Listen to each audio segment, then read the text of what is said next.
जिंदा नहीं हो जाएगी, ये बात आपकी सत्य है। तो दोषियों को सजा देने से भी अनुराग जिंदा नहीं होगा। और नहीं चलाने के पक्ष में रजनीनाथ जी के करीबी हैं, उनसे ताल्लुकात रखते हैं, तो अब तक आपने बुलडोजर क्यों नहीं दिया? तहसील और थाने को दिया जाए, इन लोगों की लापरवाही से उसकी हत्या हुई है। बस सरकारी जमीन पे लोग नहीं चलना चाहिए। ये बात का विषय है, ये क्यों एक मिनट दोस्तों, यहाँ हम बाबा जी को रोकना चाहेंगे। वैसे तो हम आपका बहुत आदर और मान सम्मान करते हैं, आप एक महापुरुष हैं, पूर्वांचल के गांधी कहे जाते हैं, और आपको कुछ कहने से पहले हम नमस्कार करते हैं, प्रणाम करते हैं, और आपके बताए हुए रास्ते पर हम चलने का प्रयास करते हैं। लेकिन कहते हैं दोस्तों, कभी कभी कुछ बातें अगर हमको गलत लगती हैं तो सवाल पूछना हमारा कर्तव्य बनता है। हम सिर्फ उनसे सवाल पूछ रहे हैं, अगर उन्होंने इतनी बेबाकी से जवाब दिया है हम सवाल पूछ रहे हैं। दोस्तों अभी आप लोगों ने सुना होगा, जिनको आपने सुना है आपको बता दें, ये पूर्वांचल के गांधी कहे जाते हैं और सत्य के लिए लड़ाई लड़ते हैं, और समाज में इनका बहुत ही रसूख है, बहुत ही मान सम्मान है, और है भी बहुत अच्छे। और ये जौनपुर गए हैं और इनका कहना है कि मैं डीएम को विज्ञापन दूंगा, सीएम साहब को विज्ञापन दूंगा, और इनको जो है 5 बहनों में एक बहन को नौकरी और कुछ इनके परिवार को सहायता राशि प्रदान करूंगा। ये बातें लोग बाबा जी हम लोग पहले भी उठा चुके हैं। और रही बात दूसरी, जो आप कह रहे हैं कि इससे पहले बाबा योगी आदित्यनाथ ने कई मामलों में जो है कई लोगों को आर्थिक सहायता प्रदान की है, ये बात भी आपकी सत्य है। जैसा हम भी जानते हैं कि इलाहाबाद में जो ब्राह्मण कांड हुआ था, वहाँ पर भी माननीय श्री योगी आदित्यनाथ जी ने बहुत तत्परता दिखाते हुए सभी दोषियों को कारागार पहुंचाया और आर्थिक सहायता प्रदान की। ये बात आप खुद जानते होंगे। गोरखपुर में आज से करीब 2 साल पहले एक कानपुर के व्यापारी की पुलिस कस्टडी में निर्मम हत्या हुई थी। वहाँ भी बाबा जी ने तुरंत 51 लाख रुपए का नगद आर्थिक सहायता प्रदान की थी, और उनकी पत्नी को, कारोबारी की पत्नी थी, उनको सरकारी नौकरी भी दी थी। ऐसे दोस्तों बहुत से मामले हैं। अभी हाल ही में अयोध्या में जो एक लड़की का बलात्कार कांड का मामला हुआ था, नाबालिग बच्ची थी जो मुस्लिम कास्ट के थे, सपा के सफासद नेता थे, जिनकी डेयरी थी।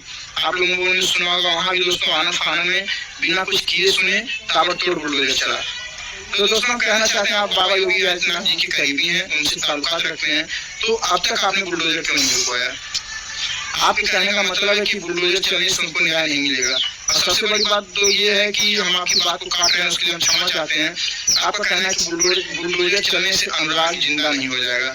तो महाराज हम ये कह रहे हैं कि बुलडोजर चलने से अनुराग जिंदा नहीं हो जाएगा, ये बात आपकी सत्य है। तो दोषियों को सजा देने से भी अनुराग जिंदा नहीं होगा, और उनको जो है किसी तरह से मतलब कुछ भी किया जाए तो अनुराग जिंदा नहीं हो सकता। इसलिए दोषियों को मुक्त छोड़ दिया जाए, है ना, दोषियों को मुक्त छोड़ दिया जाए सरेआम गुंडागर्दी करने के लिए। उनको जो है जमीन से ना उखाड़ा जाए, उनको जड़ से उखाड़ के ना फेंका जाए तो बेहतर रहेगा। हाँ, इनके परिवार को सरकारी नौकरी दे दी जाए, आर्थिक सहायता प्रदान करी जाए, ये काफी बेहतर रहेगा आपके कहने के हिसाब से।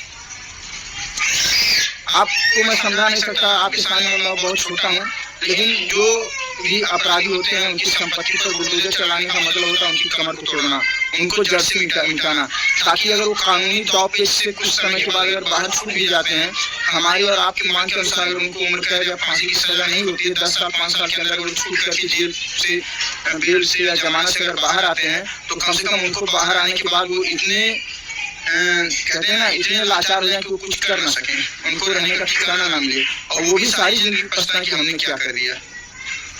उन्होंने अनुराग के पिताजी की कमर तोड़ दी, जवान बच्चे को मार करके उन्होंने अनुराग के पिताजी का पूरा जीवन बर्बाद कर दिया, 5 बहनों का जीवन बर्बाद कर दिया। आपकी मांग ठीक है, लेकिन आप सरासर कह रहे हैं कि मैं बुलडोजर के खिलाफ मैं नहीं चलने दूंगा बुलडोजर, ये बात मेरे बाबा जी कुछ खत्म नहीं हुई।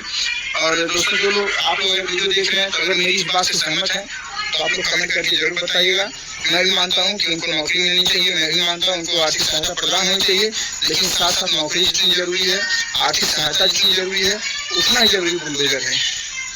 क्योंकि इन लोगों की करनी जो है ना, कि देखिए कानून दाव पेच के बारे में ना तो आप जानते हैं, ना तो हम जानते हैं, भविष्य ना तो आपने देखा है ना हमने देखा है। इसकी क्या गारंटी कि 2-4 साल में जमानत की छूट करके नहीं आ सकती? इसकी क्या गारंटी कि उनको उम्र कैद हो जाएगी? इसकी क्या गारंटी कि उनको फांसी हो जाएगी?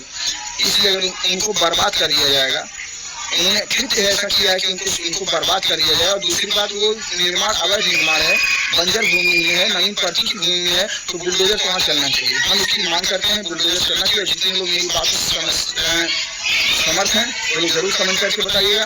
बाकी अगर महाराज जी हमारा वीडियो देख रहे हैं, उनके जो है सलाहकार या उनको मानने वाले, तो हम क्षमा प्रार्थी हैं। जो बातें हमने सही लगी अपनी वीडियो के माध्यम से आप लोगों के सामने रखी। बाकी आप लोग कमेंट करके बताइए। हेलो दोस्तों, नमस्कार। आप लोग सभी दोस्तों ब्लॉग में दोस्तों आप लोग क्या भी होंगे दोस्तों हम भी मस्त हैं दोस्तों। अनुराग और इसके फैमिली के साथ बहुत बुरा हुआ है दोस्तों चलिए चलते हैं, मिलेंगे नेक्स्ट ब्लॉग में। तब तक के बाय बाय। हर हर महादेव, हर हर शंभू।